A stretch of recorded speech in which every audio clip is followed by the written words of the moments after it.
Hello, and welcome back to Armageddon Empires, and another deck build video. I felt like doing one of these and show you a little bit of what I'm working on off camera, because after the Xenos game is finished up, I think my next plan is going to be to do a game where I have it set, basically all the settings cranked to max, the 275 points, 15 tile points, turn on cults, all that sort of stuff. And really kind of show all the aspects of the game. Or all the aspects of the game that I can. And so I do need to beef up the deck for that, and I wanted to take you through it. By the way, I've also decided to, or I hopefully will upload all of my decks that I've shown to a Google Drive, and I'll leave a link to that in the description. So you can check out this one, or the Imperial Core, or the Xenos Core, and experiment with them, or try them out for yourself. So yeah. Anyhow, what's changed with this? And what's kind of my philosophy towards how to build up a deck, or a larger deck? And what I like to do is it gives me the flexibility to include limited numbers of more powerful units, and lets me kind of focus on some nice to haves rather than must haves. And that's what I like about the Imperial Core, is that they it's an easy deck to build on. Like, you know, the bits come together and they work, and they're pretty effective. And then you can just sort of build onto it and add onto it as you add more cards. So let's start with the infantry. I didn't get much more infantry, honestly. I only have 3 Imperial Infantry, 3 Emperor's Own, which I think is actually the same number because I had 4 and 2 in the last deck. Same number of Pioneers as well. The Emperor's Own are a little beefier than the infantry, and in a larger deck like this, I tend to use the Imperial Infantry as kind of specialist tactical nuclear weapon carriers. They exist to kill big bad things, and they kind of work synergistically with a couple other units, like the Cheetah and stuff like that, to still be fairly survivable. So, and then the Emperor's Own are just basically better stats, because Fanatic and Valor aren't fantastic. Fanatic can be useful, but Valor, I don't want to lose units, thank you. I did also add 2 Imperial Guard. And again, I don't like their abilities, Sacrifice and Vengeance. They rely on this thing dying, which sucks. But it is a big beefy stack of hit points, as well as really good attack and defense, or decent attack and very good defense.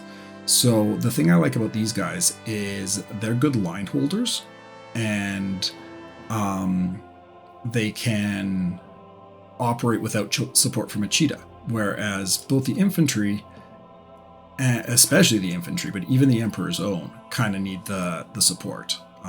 With only defense 4 compared to defense 7, the Cheetah makes a big difference there. I mean, the Cheetah basically turns these guys into Imperial Guard as far as defense is concerned. So, yeah, anyhow, moving on. Also increased Rangers, by the way, from 3 to 4, I believe. They're just so fantastically useful, but they do tend to operate in risky situations, and if I lose units, I tend to lose recon units. So keep them, a couple extra of them, just to make them a bit more redundant. Anyhow, in terms of vehicles, I added another Cheetah just to help support the infantry, and then I upped the Leopards, added another Panther, and then also added 2 Tigers and an Elephant. And they're nice. They're fantastic units. Sorry, I'm just pulling out all the tanks here. So the Elephant, well, I mean, the Leopard and the Panther, you know. The Tiger is tougher than either of them, 7 and 7 versus 5 and 5 and 4 and 3. So it's a very beefy tank with a lot of hit points, 10 hit points. It's great at holding a line, and its 2 abilities, Breakthrough and Shock Attack, are fantastic on a unit like this. If you successfully hit a frontline unit, you get a full strength attack against the back line, even if the defender has the rear area ability. So they just punch right through and go and blow up artillery, which is awesome. Shock attack, also great. Keep the enemy from acting. Fantastic. Better tank than the Panther. Like, you saw how rarely I used assault because the penalty to defense, but the abilities on the Tiger are just all around fantastic. It is slower though, so you kind of got to keep that in mind. But related to that, I guess, I also find that in bigger games, you can afford to have some slower units because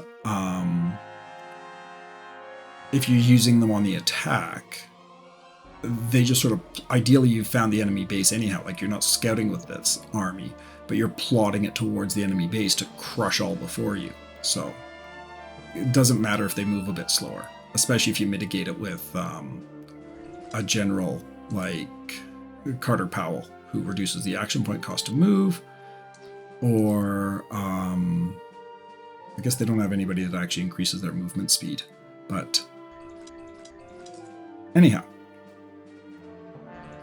that's the armor situation. Oh, and the elephant. Sorry, I almost forgot. Yeah, fantastic unit. Multi-target, disables, disrupts their attack ability. Great for clearing out stuff and just sort of peppering damage around if that's what you want to do, but can also focus things down really, really hard. Doing like you hit one thing with a 10 die attack and then still have 2 attack dice left over to ping at something else. And the sort of the contrasting piece to the elephant would be the mecha, particularly the Vengeance, which I chose not to include. I just prefer the elephant generally. I think a lot of it just comes down to fits the rest of the armor stuff better, I guess. Vengeance is great though too. Slightly lower attack, but still has the multi-target and does critical damage with more hit points as well. But pick one. Anyhow, kept the recon the same. Did I increase? I think I increased the recon by 1. Also added 2 Groms. They're a fantastic artillery unit. The disable again, decreasing enemy attack is always fantastic. Rear area is good, but the area attack is what really makes this shine, where you hit a second enemy in the same row. So you hit your primary target, and then it'll also hit something else in the row, which is nice.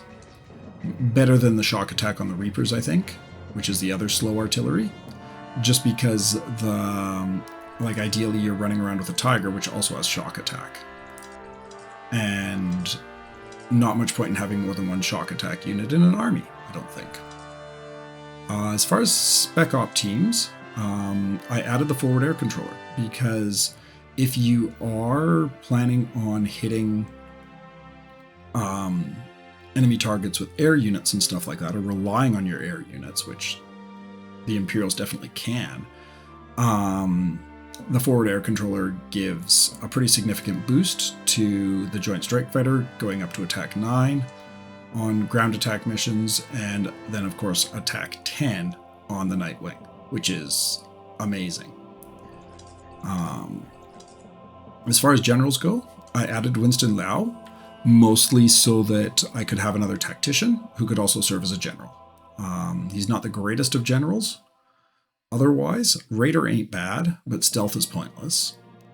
And then I also added, but yeah, he's kind of backup general, and also does tactic-y things.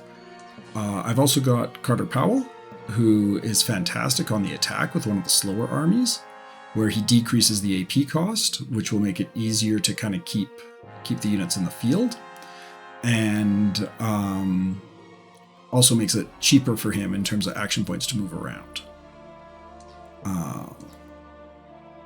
Still didn't include Honor Harris, and then Stark, Mai, and Cost will both be reappearing. In terms of scouts, I just kept Adam Wraith. Didn't feel the need to pick up Sigmund because the Rangers work well enough alone that having the scout hero is more just a bonus than a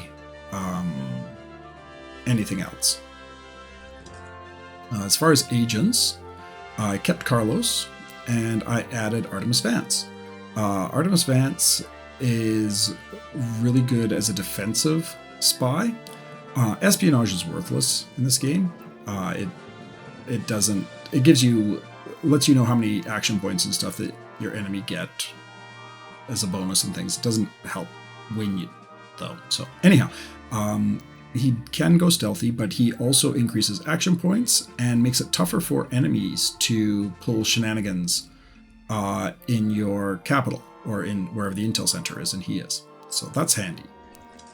As far as intellects go, I don't think I changed much of anything.